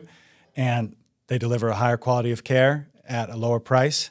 And the care is one thing, but being free of the anxiety, I think, is another. Because what a relief would it be if you could just go about your life knowing that you and your family were going to be cared for, and you were not going to have to do backflips to prove your worth to the insurance companies. Why do you think so many Democrats don't embrace a Medicare for all type system? Because we see a lot of them use slippery language like universal health care, but I don't see a whole lot of commitments to a single payer system like the one you've described. I think it is because of the influence of the insurance companies and the other large healthcare corporations in our elections. I go through, I do call time on the campaign, which every candidate does, where you look up, okay, who donated to other Democratic candidates in this district? And then you call them and you try to hope that they answer the phone and they'll ask you for money. And you see who are the people who are the donors. And so many of the people in my district at the top end are people who are either lobbyists, lawyers, or executives for health insurance and health industry lobby associations. Yeah. In Michigan, Blue Cross Blue Shield is a big one, isn't it? Yeah, like at least at the state level. Absolutely. Yeah. Absolutely. That sucks. And insurance, like kind of like housing, is just another one of those things where it's like, it's something, healthcare and housing, way too goddamn expensive for regular people to afford, pretty much no matter which way you slice it, right? And they're both organizations or profit-seeking endeavors where you are making hella money, where you just have these guaranteed, basically, margins baked into it. Insurance companies are middlemans. Real estate is just a crazy investment. That's not something that we should just accept as fact in our politics, at least I believe. Absolutely not. Absolutely not. But we have too many Democrats and all of the Republicans who accept it as fact and then proceed accordingly. They say, okay, well, I'll take their money because obviously this is not going to change. And then they try to tell you that they're the good guy playing the bad game. But every year our bills get more expensive. More and more people get kicked off their coverage. Yeah. And the overall standard of life is declining. It seems like the game gets worse and the bar for being a good guy is just getting lowered and lowered and lowered and lowered to obscurity, right? It's kind of crazy. But I do kind of want to stay on like an aspect of this for a second. And you mentioned that you had started the Rent is Too Damn High Coalition, or you've been a part of the Rent is Too Damn High Coalition. Yeah. You've done a lot of like just organizing work, again, in your community surrounding housing. How do you think that work doing organizing separates you from your opponents in the primary? Yeah, so I've got a big focus on listening, like I already said. Yeah. I think another thing is I'm not afraid to break the rules. I was taught that in my training as an organizer that an unjust law is no law at all. Yeah. There's the law written down on paper, and then there's the moral law, and those are two different things. Yeah. So I'm not afraid to resort to unconventional tactics that other candidates, might not even think of. And it doesn't have to be about breaking the law or whatever, but it's just about approaching things in a way that is creative and assumes that, we're the underdogs, and underdogs have to be unconventional in their strategies because you're never going to win playing the game the way that the rules were established. So an example of this is that when the government shutdown was happening last October and November, Tom Barrett voted. He decided that he would rather take food away from hungry people than provide care to sick people. Yeah. That's what was at stake in the government shutdown when the food stamps were about to cut out. And so I went and I sat out in front of his office beginning at 6 p.m. on October 30th, and I stayed out there for the next 30 hours until the beginning of November, and we held a food drive. We raised over $1,500 and over 1,000 pounds of food for the Greater Lansing Food Bank, enough to feed 5,000 people. And people said, wow, this is so hard. Like, how did you do this? I'm like, this was the easiest thing in the world. This was literally as easy as sitting down and just staying there. And people came. It was like there was gravity, People heard about it. They came and they brought cans. It all piled up. We called it Mount Generosity in front of Barrett's office. And but for that was something that I think most candidates would not do because it's just unconventional. It's outside of the box, and they would think of it as either, I don't know, they just wouldn't think of it. For me, that was like easy and it came naturally. So that's something from my organizing and campaigning background that we've done. And then I'll just note about that it put Barrett on the defensive, and he actually made a mistake because he was trying to change the narrative. He decided he would call the police about some chalk. He's so corny. Literally, people had been there before me, demonstrators, protesting the government shutdown, and they had left chalk on his sidewalk and on the side of his office. It said, "Help us afford to live." Help us afford to live. And he called the police and issued a press release. He said, "This is political harassment and intimidating speech." Insane. Mount Generosity is intimidating. Yeah, wow. Exactly. Also, political harassment. You're a politician. That should be what people do to you. That's kind of the real. And the shutdown. This happened in November, right? Yeah, the shutdown in November. That was the longest shutdown ever. Yeah. Well, again, from second longest shutdown ever, which became the new longest shutdown ever. That was where Tom Barrett decided to vote to take away people's ACA subsidies. Yes. That's where he decided to vote to cut Michiganders who rely on extended enhanced tax subsidies for their ACA plans, kick them off their health care and make it too expensive for them to stay on there. Hence the message, help us afford to live. Help us afford to live. Terrorist and he said, I'm terrified of this. He said, I'm terrified. I'm going to call the cops on you because I, Tom Barrett, am raising these people's healthcare costs and I want to get away with it. That's insane. So he's still getting chalk in front of his office to this day. And is he still calling the cops? He's learned better, although he did actually file a FOIA request against East Lansing Public Schools a couple weeks ago. Really? Looking for correspondence between me and the students and their advisors, because I went and I visited visited them when they walked out in protest of ICE. And I went and I said, way to go. And he said, East Lansing Public Schools, please disclose any communication between Will and the students and their advisors. He's afraid of you. Is he trying to get out here and say that, Will is corrupting the youth of the greater Lansing area? Will is corrupting the youth by telling them to protest the Gestapo. Oh my God. I mean, reality radicalized them. I mean, reality corrupted them, you know, is what happened. But it did more than corrupt them. It clarified them. And they did what young people do, is they cut through the bullshit. And they said, no effing ICE. And no, it's also just kind of insane how many Republicans have taken a stand, like a principled stance against like school walkouts. like are you fucking kidding me right now? Like really, school walkouts are the most disruptive thing ever. I've seen some crazy Facebook threads on these like local community Facebooks about like, I can't believe the kids are doing this. They're gonna miss learning time. It's like, that's like not real. You're missing 1 hour. You're missing 1 hour. This is probably the most educational thing that they did all month. It's exactly. reality for political those who organizing. participate. They're learning more here about civics than their civics class. Yeah, absolutely. So he's got thin skin. As I've said, the only thing thinner than his skin is his record of accomplishment in office. I'm the only candidate in this primary who has been able to put him on the defensive and really make him scramble. And that's because I'm doing more than just sitting in a room calling donors in California and New York and Washington, D.C. I'm actually out there serving the people and working in the community, which is what I know how to do. I do got to ask, though, like, what is it with Tom Barrett? Because he seems especially pathetic to me. Like, there's tons of Republicans that obviously vote against the interests of their constituents. But Tom Barrett, like we said, scared of sidewalk chalk, scared of like a food drive outside of it. Is he just like, is it just him being afraid to face constituents? Or is he like especially bad at his job? Like, I can't tell what's up with this guy. And I don't know if you have any insight. What I know for sure is that he cannot face the voters and answer for his record. He simply cannot. He refuses to. He has not. And by all accounts, he will not. Tom, if you're listening, I would love to do a public town hall sitting beside you. We could do 5. It could be 10 minutes long. You know, let's just get it going. We can work you into it slowly. I'm going to do well over 100 public unscripted events between now and the primary election, and more than that still by the general election. So I can give you some pointers.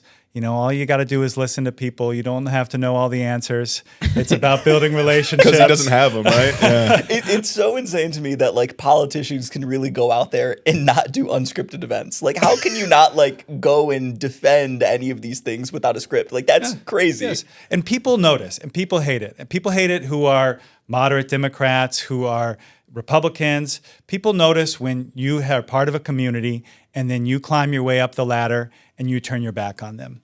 And that's why he is going to lose in November. Yeah. So we've been talking about the distinctions between you and your primary opponents, what you're doing differently as like the underdog in this race. And nationwide, Democratic voters, the base of the Democratic Party, has been very unhappy with the direction of the establishment of the party.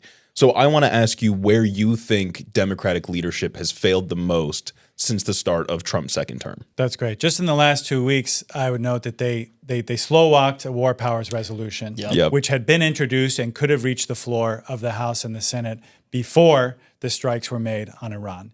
And there has been reporting speculating that Democratic leadership were, in fact, slow-walking it for that very purpose. Well, I would not be surprised. A perfect amount of Democrats flipped in the House to vote against it, which is convenient how that always happens. Yes, when the vote came forward, there were 4 Democrats, and it passed by 3 votes or something. So I think that has been a tremendous failure. I mean, the failure to stand strong against militarism when it's easy, as I think it is in this case of Iran. This is a very easy war to be against. But again, you know, the failure to be against war when it's hard. Like, certainly the genocide and bombardment of Gaza was a hard issue for many Democrats because of the way that it ruptures the coalition. And yet there was an immense amount of cover that was given to it. This is now going back to the Biden administration. But again, if you were struggling to find your voice of conscience to speak out against what we all saw happening in Gaza, then it does damage your credibility now, claiming to be the party of peace, working to stop a war in Iran. And so that's a big one for me. And I would also just say that the failure to act like an opposition party. I mean, the fact that our senators voted for Kristi Noem and Marco Rubio. You're telling me, brother. This is not acceptable. I do not care that you served in the Senate with Marco and you know him on a first name basis. He's evil. Yeah, awful. He's evil. I do not care about the supposed collegiality that you know was part of the institution that once was. We don't live in that world anymore, and it is a brass knuckles fight to delegitimize this president, and they've just utterly failed to maintain that posture. It seems like if I'm being charitable, Democrats are naive, and they're thinking that if they can continue to act like it's business as usual, politics as usual, they can extract normal concessions like they would under a quote unquote more normal Republican leadership. And on the other end of the spectrum, which is where I lean, it seems like a lot of them are just okay with some of this stuff. Yeah. And you talk about their failures to oppose militarization abroad, but they also fail to oppose it at home too. They are failing to adequately oppose ICE and what ICE is doing. Look at the DHS shutdown fight, if you can even call it a fight anymore. Nobody cares about it. They punted on all the leverage they had. Now Iran's the only thing anyone's talking about. Yeah. And I kind of forgot that DHS was shut down. Of course, by the time this goes up, maybe DHS is open, maybe DHS isn't. I don't think it really matters what the outcome is because nobody's going to see the news on it. Yeah. Because they punted on every single bit of leverage that they have. We don't have Democrats that will go out there and message on anything. And when they do, they go out there and concede before they're even demanded to. Like when Chuck Schumer says masks are okay sometimes. Or like their hottest demand is like body cameras or warrants, which is already required. Their hottest demand is the law? Yeah. So I think that, if I were to kind of steel man the case and make the best faith case of what they think they're doing, I believe that some of them, they don't want to participate in the erosion of the norms, which allow us to have an orderly system of government. Yeah. And they see the Republicans breaking all of the norms, and they don't want to participate in that because they say, well, if we do that, it's going to be a downward spiral into nothingness. And I think that is understandable. Again, that's the best faith version of the argument that I can offer on their case. But the fact is that the trend of motion is down. Yes. We're spiraling the drain, and something is going to have to break before it can be repaired. Yeah. And I think that they, again, are far too insulated in a DC bubble where they don't think about things like where is the power of community organization? Where is the power of the organized labor movement? Where is the power of the people who are in the streets? Lots of very normie Democrats of all ages who have been protesting ICE, who have been protesting saying no kings. Yeah. How can we take that and actually cultivate, fuel, empower our grassroots and fight together for a vision of a future and a country that we can actually believe in, rather than lecturing our grassroots about how their demands are unreasonable. This is a very different orientation the Republican Party has with its grassroots, which is that there are people, the people in power are constantly feeding the base, red meat and whipping them up because they realize that you need to have a coordination of the inside and the outside, and it's a conflictual process. People are always arguing with each other, and the Republicans are also pretty good at primarying their own members out of office when they don't do the right thing. So there's a lot of reasons why the Democrats, the establishment, they may not want an empowered grassroots because the empowered grassroots could hold them accountable. But it's only an empowered grassroots plus a savvy group of elected insiders who can coordinate together in order to win the kind of structural reform that we need, which is we need to amend the Constitution, we need to tax the billionaires, we need to build a new deal for the 21st century that is a new social compact that says, okay, you can try to get rich and you might succeed, but people are not going to die on the street in this country because that's not what we stand for. Yeah. That sort of thing is what we need. It's going to come on the other side of a big struggle, and I just don't think that they have a taste for a political struggle of that kind. Yeah, absolutely not. And is this something that you kind of see on the ground when you walk around and you talk to like potential future constituents, when you talk to people in the community? Do they also share these same frustrations? Do they feel like the party hasn't heard them? Absolutely. I mean, lately in the last 3 weeks, the thing I've been hearing most, aside from all the other stuff, but the thing that's new, all the other horrors, the other stuff. Yeah. Oh, and not including the war, which is another big new thing, is what's going to happen with the election? Is Trump going to try to steal the election? Because they're reading the memos. There's memos floating around on the conservative right. They say, oh, there's a Chinese plot to steal the election. Therefore, Trump needs to federalize it. Yeah. And of course, we've been seeing the SAVE Act and all this stuff. And people have learned to take them at their word. They say, okay, he is making a serious effort to rig the election. And what they're saying to me is that other candidates that they talk to are basically saying, oh, well, the norms will hold, the systems will hold. Yeah. And they're crying out to be organized. They're crying out to be organized and have a plan to, like, okay, let's think about this. I mean, when I was a student, I studied the craft of civil resistance. This was like right when I was getting into being an organizer, and we learned about the history of people all around the world working to organize to topple dictatorships. There is stuff to be learned about this. People who are authoritarians or are aspiring authoritarians, people around the world have dealt with these kinds of situations. There are strategies and tactics that we can be inspired by. These are the conversations we need to be having right now. And I think, again, Democrats in office and with big platforms should be cultivating and participating in that kind of conversation, not just in a private war room away from things where you entertain the worst case scenario, but out in the open with your constituents who are already contemplating the worst case scenario every day because we're living through it. I mean, he already tried to steal an election one time. Yes. Like it had literally happened like 6 years ago. Yeah. And it's like, correct me if I'm wrong, but like what I'm hearing is that like you're going and like you're talking to these people and they have a real fear that they are articulating to you. And they're the establishment candidates or like the establishment like Democratic figures are saying the norms will hold. Yeah. The same norms and institutions that have not made their lives better up until this point will continue to hold, which is continue to not make my life better. Trump has done nothing but cross one norm after another since he began campaigning in 2015. And every step of the way, there have been people saying, oh, he'll never get away with it. He'll never get away with it. He'll never get away with it. A dog cannot possibly dunk in basketball. Yes. And he's just been dunking every time. Exactly. A dog cannot play basketball. It's against the rules. Exactly. And there the dog goes, dunking on us. He's going crazy. He put up 40 triple-double. Yeah. So we've been talking about the Democratic Party, and we've made it a habit of asking any candidates that come on this question. If you were elected to Congress, would you vote to support Hakeem Jeffries in the House of Representatives as leader of the Democrats? I would hope to have an alternative. Okay. The diplomatic answer. Okay. Fair enough. I want to end off on foreign policy and on Iran. But before we get to that, I want to give you an opportunity to talk about any other domestic issues that you are focusing on in the campaign that we haven't talked about so far. So feel free to bring up whatever you think is important. We talked about AI. We talked about housing and healthcare.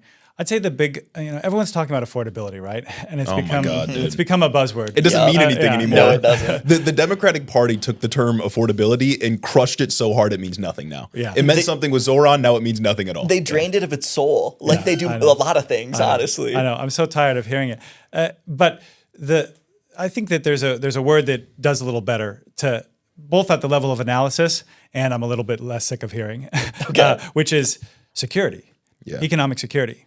Because affordability, a home that you can afford now is good. But being able to count on it next year and the year after that, that's housing security. Yeah. A good job with a good wage, that's a good job with a good wage. But knowing you get to keep it, that's job security. It sounds like a more like future-oriented message. Secure your economic future is a bit more stable than make things affordable right now. And the reason why single payer is so necessary in healthcare is because that is the only way we can be truly secure in our health coverage. Yeah. Otherwise, you're always going to live with the anxiety of, regardless of how much you're paying or how well you're covered now, it might get taken away from you in the near or distant future. And I think that that's what people are crying out for. Even those of us who are doing well now and you're able to pay your bills and you're able to go out to a show once in a while, have some fun, go on a vacation, who can say for sure that you're going to get to enjoy that standard of living and have the basics covered in the future? Even if you're, kind of wealthy now, how confident are you that it might not all fall apart and you might not end up homeless? Because we all have seen people who go through that. So it's not too much to ask. We should be able to have the peace of mind knowing that our future is secure and we and our families are going to just be able to enjoy the basics: good housing, good health care, work that we can count on. It's really not too much to ask. So on the issue of foreign policy, right now our country is engaged in yet another regime change war in the Middle East. We are told that this time it'll be different. If we just do one more regime change in the Middle East, it'll work out differently. But it's not a regime change. But it's also not a regime. It's not a regime change. Millions of different justifications that cannot be consistent together at the same time. You call it Schrodinger's regime. Yes, Schrodinger's regime change. Yes, exactly. What's your view on this, and how should Democrats be responding to we sort of already talked about it, but go ahead and just give me your fully fleshed take. So the war is unconstitutional, it's reckless, it's stupidity, it's idiotic. I thought that Trump, I gave him too much credit. I'll be real. I thought that he had learned the lesson about regime change wars in the Middle East. If only for the sake of his own popularity, right? Yes. For the sake of self-preservation. Yes, because he campaigned. He said, Bush did this, Obama did this, Biden continued this, and it was stupid. And I won't go down that road. I think he got high on his own supply after the success of the operation in Venezuela. Yeah. Success. And he thought that someone convinced him that Iran would be like that. And it's not like that at all. So, I think that the war powers vote should have passed. Democrats in the House should have held the line and passed the war powers vote. The next big vote is going to be, we'll see if it's happened or not by the time that this airs, but there's going to be a vote on funding, supplemental funding, because apparently $1 trillion is not enough for the Pentagon to wage this war. They're going to go ask for another $50 billion or perhaps more. So much money. So much money. Both of our senators have toyed with the idea of supporting that. Yeah. Yes. So it is incredibly necessary for the Democrats in the House and the Senate to hold the line and refuse the appropriation for any extra, which is going to go straight to Lockheed and Raytheon and Palantir, by the way. It's a slush fund, man. It's a wealth transfer. It's like we need to be able to build more missiles and more interceptors. And so it just doesn't make any sense. So there has to be an opposition party to this war, and the Democrats are going to be the only party that can do it. And that means they've got to hold the line up and down throughout the caucus. Vote no on the $50 billion and continue to offer a full-throated opposition to this war every stage of the way. And do not listen to the people online and on the news who say that just because Iran was a bad regime with a bad human rights record, it must therefore be good to make a martyr out of their leader and attempt a regime change war in a mountainous nation of 90 million people. And carpet bomb Tehran. Yes, carpet bomb Tehran. It does not make any sense. It's driving me absolutely crazy. Because, I feel like I'm going insane. Yeah. Like, have we learned nothing? The good news is that this is actually a tremendously unpopular war. Yeah. War tends to be popular at the beginning. Yeah. This one is not. And that proves to me that people actually are learning, despite those who haven't and are very loud. Wars only lose popularity. I can't imagine where this is going to be in September, which it's been floated that this may go till September. Yeah, no, there was no 9/11. There was no inciting incident. There's no fall to communism that we can point to. None of it's real. It is literally the most nonsense war out of any of the nonsense wars I think we've had. It is something that makes me glad that I'm running because when I was wrestling with the decision to run last summer, it's not an easy decision to make. This is very tough lifestyle. Yeah, tough lifestyle, a lot of sacrifices. But I was at a wedding up north with a couple of dear friends, and I was under instructions from the groom not to inform him if we bombed Iran. This is when we were talking about bombing the nuclear sites. Yeah. He's about my age. He was trying to enjoy his wedding weekend, which was a very reasonable request on his part. But then I'm out on the dance floor. It's 10 p.m. after the wedding, and I open my phone. It's always a mistake. And I'm scrolling. And there it is. We've done it. We've dropped the bombs on the Fordo nuclear site. And I'm surrounded by all these dancing millennials, and I'm just like, this is some version of hell. Yeah. This is some version of hell. This has been 2/3 of my entire life. It's been 25 years of the war on terror, and this is where we are. This is not the future I was promised in the slightest. And I thought to myself, I'm going to run for Congress. Yeah. Because really somebody has to say no to these endless wars. No to war, yes to housing and healthcare. Yes, and it's just big on this isn't the future we were promised, very specifically zeroing in on the no more forever wars in the Middle East. Everybody ran in 2024 on that being a bad idea, and here we are. J.D. Vance and Trump included. They both had a critique of the threat. Kamala Harris was painted as the candidate that was going to take us to war, and look at us now. I hope that they're having nightmares, Trump and Vance. Because I think on some part of them I wish they had that much shame. Yeah. Oh, yeah. We'll have to see. I do think Trump might be afraid of his own mortality. It seems to be that he's trying to get into heaven and he's not going in the right direction. Vance, I love this subplot. Yeah, I don't know if Vance is human though. JD Vance freaks me out. JD Vance is a freak. JD Vance isn't real, but it has been crazy to watch Trump go and talk to reporters on Air Force One or wherever, and multiple times be like, "I'm going to hell." Yeah, it's nuts. And then Hegseth is Dude. This evil guy. Man has a Crusader tattoo. Yes. I mean, there were commanders. You saw there were reports that there were multiple commanders in the armed forces who issued memos to their troops or, pump up speeches where basically they said, "It's happening, folks. Here comes the end times." Yeah, no, they're like a holy war. Yeah. Like fucking Paul Atreides. Yes. What's happening? It's just like the biblical stuff, right? Like biblical Armageddon. That's the idea because all these guys are like evangelical freaks. Yeah. But anyways, if people listening to this want to help support you, where should they go? Yeah, the campaign slogan is "We Will," because Will is my name, but we the people come first. Yeah. And the website is wewill2026.com. You can sign up to volunteer. You can donate. We've got a campaign office in the Frandor area of Lansing, between Lansing and East Lansing. It's at 3024 East Michigan Avenue. Drop in any weekday between 1 and 8 p.m. or weekends between 1 and 5. We've got volunteers buzzing in the office every day of the week. It's a great place to come in and meet cool people.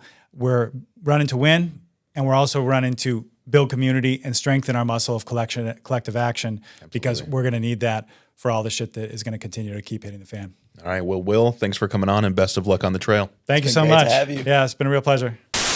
You know what one of my favorite activities is? What? Reading. Oh, I love reading. I love literature. And one of my favorite things to read are the reviews we get on Apple Podcasts. Always. Not only do I love to read them, but it's a really great way to support the show. If you want to help us out, go and leave a 5-star review on Apple. As always, we read them here on the show.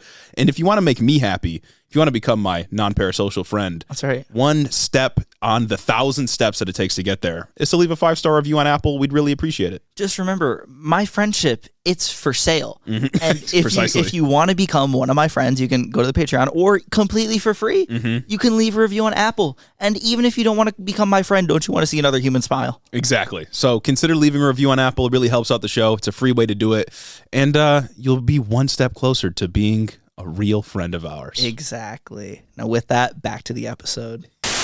We hope you enjoyed that interview with Will Lawrence. Again, let us know what you think in the comments down below. And now, before leaving this episode, of course, we got to give a special thanks to the people that make it possible. And hey, remember to leave that comment that we mentioned at the beginning. But special thanks to the patrons, starting with Caden Kraut, Chris the Postman, Christy Beck, Mike Czaplinski, Clayton LaFed, Mark Yeager, Caleb Joy, Rich Toro, Tari Farkalaki, Max Vasquez, Jacob Rogers, Colton Mooberry, Fixer Punk, Jim Egbers, Beta Burrito, Cincy Alex, Joe Stenstrom, Adrian Sandoval, Chloe Sam 601, Colleen Kutch, Jennifer DeVoe, Croft Fishins, Bennett Benton III, Alexia Benanti, Big Booty Beatdown, Sam Maloney, Ted Cruz, Boy Toy, Dictator Jace, Luke O'Shea, Cocker Tarleson, Danielle Jackson, The Word of Microsoft, Jennifer Science, Aaron and His Gundam Gundams, Darth Father, Tailored for Content, Corey Chambers, Rachel Mondo, Veronica, aka V, Raxon, Ash Smith the Grottler, Murder Nurchenko, Casey Lynn Kelly, A.K. Ghana, Guana Don, Zach Lantian, Austin Greif, Marcus Corbett, Caleb Roper, Taylor Renzak, Cammy, Tylen Freeman, Isaac Hodges, Madeline C., Anna Valinic, KCC, Sayas to West, August, Particular Pickman, Sir Capilot, Jeff Sines, Brendan is Egg, Froggy Cumdrop, Jackie Boy, Shameless, Coherent Babbles, MJ is Sharp, Michaela Muncie, The Wallace 3000, Chris T, Kashawn Lala, Amanda R, Tyler J, Particulon, Memphres, Rhonda Stiletto, Midwest Marks, Joe the Mailman, Gary from West Michigan, Shawnee Gigi, Juniper, Not Jupiter, Stacked Crabs, I Crowley, Urban Peach, Lord of Forlorn, Holt Forsyth, Booty Snakes, Dew Fairy, Chelceratops, Austin Lima, Lane Waltz, Gorgeous Girl, Mukes, Brooklyn G, Noverk the Dastardly, Goldthorn, Addie Book, Merlin, Cryle Bonky, Sergeant Pookie, Hoodie, Rose Grimm, Kristen, Jamie DeYoung, Extremist, Jack the Heathen, Archer W, Evan Mingo, AJ Torres, Elo Nico, Jake Hall, Seth Schmidt, Noah Sajas, Majawat, Ultra the Dragon, Mercy Boku, Dick Cheney and 6-Inch Heels, Luke Wechter, Henry Kraggles, Tristan Ringsmith, Yaya, Asur the Atheist, Aiden Reese, Deep State Agent, Puddle Pirate, Southern Lefty, Lark 61, KC, Cannon Man, Troy H, Rock Muffalo, Nahan San Diego, Nut Mode, Nick from New Haven, Connor Nick, Sound Logic, Sleven, I Have Never Made a Woman Orgasm, John from Houston, Jordino, Haley Weibold, Pablo Vasquez, Nurse Jen, Soul DJ, Maple Big Dog, CIA Small Creators Fund, Taylor from Burtdown, Minneapolis, Northeast Nick, Aya, Retired AF and SC, Woofer G, Gayest Worm, Niles Chamberlain, Sugar Free Baja Blast, Kristen the Leftist Nurse, Fake Airplane, TJ Loves Colleen, Mothman's Gay Lover, Real Jesus Christ, Queerla, Carter Gethin, Blue Lou 92, 1000 Miniature Horses, Will Grant, Gay for Jeremy Hill, Libertas, Walter Vander Vogelwide, Brad Dene, Captain Butt P, Cam Toki, Chef Sam, Mexplique, Mealy Ducard, Call Me Bubba the Way I Receive Hitto, Gina, a platypus named Icarus, K-Boob, Randall What, Popo Dilly, Quasi-Pox, Jeremy the Killer, Faded Weapon, Quasar Wrangler, Taj Bowdry, Alexander Shamilton, and my mom. Thank you all so much for supporting the show on Patreon. Couldn't do it without you. Could not. Couldn't, wouldn't, shouldn't, honestly. Shouldn't. Yeah, no, so true, so true. Thanks for listening, everyone, and we'll see you next time. Have a great week.